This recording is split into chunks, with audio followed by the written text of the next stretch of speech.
xəlifə Həzrəti Əbu Bəkir radiyallahu anh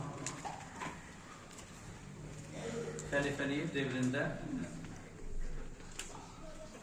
bir gözləri görməyən xəstə bir qadının xidmətində durardı, ihtiyaçlarını qarşılayardı.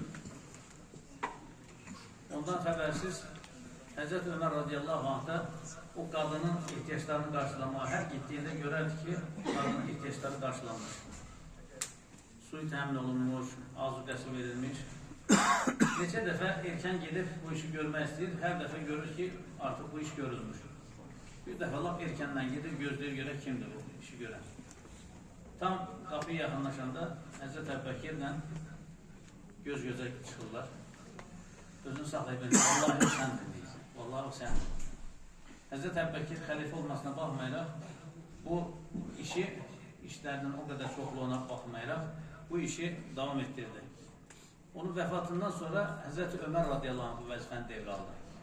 Amma qadına kimsə deməmiş, yəni özləri də xəlifə olduqlarını bildirməmişdir. Neysə, Həzrəti Ömər radiyallahu anh qadının ehtiyaçlarını qarşılayır. Qadın deyir ki, arkadaşın vəfat etdi mi? Öldü mü qardaşın? O arkadaşın. Deyir, hardan bildin? Yəni, kimliklərini belə bildirməmişlər. Hardan bildin deyir. Deyir ki, arkadaşın deyir, mənə xurma gətirdiyi zaman xurmanın çərdiklərini çıxardıq verərdi.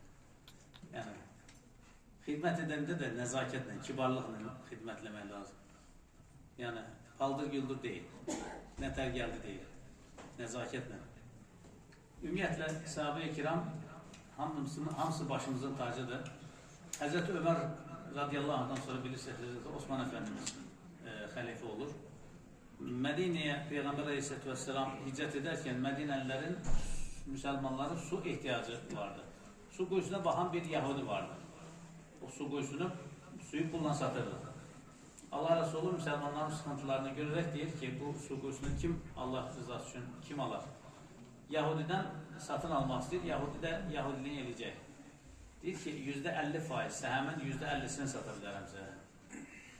Yəni, 50%'ini sizə satıram. Yəni, bir gün Həzrət Osman Əfəndimizə aid olurdu, bir gün Yahudiyə. Həzrət Osman Əfəndimiz də suyu pulla satmırdı. Yahudi gördü ki, bu zərərliyir. Həzrət Osman radiyallahu devir günündə, hər kəs gəlir sudan alır, səhərsi günü alır getmir. Bu pulla satır da. Ən sonunda böyük məbləğə quyunun tamamını satır. Tamamını satır. Və Həzrəti Osman Əfəndimizin böyüklüyünə baxın ki, o quyunu satır, alıb. Çox büyüklü miqdarda xərcli, əziz pul verib almasına baxmayaraq, əlində su kovası ilə insanlarla gəlib növbəyə durar. Daha bu quyunu mən almışam, çəkilin qırağı, mən qabağa keçim, söhbəti yox. Səhabı bu qədər böyük, geniş ürəkli, fədakarlıq edən insanlar. Allah onların fədakarlığını bizlər nəsib eləsin. Amin.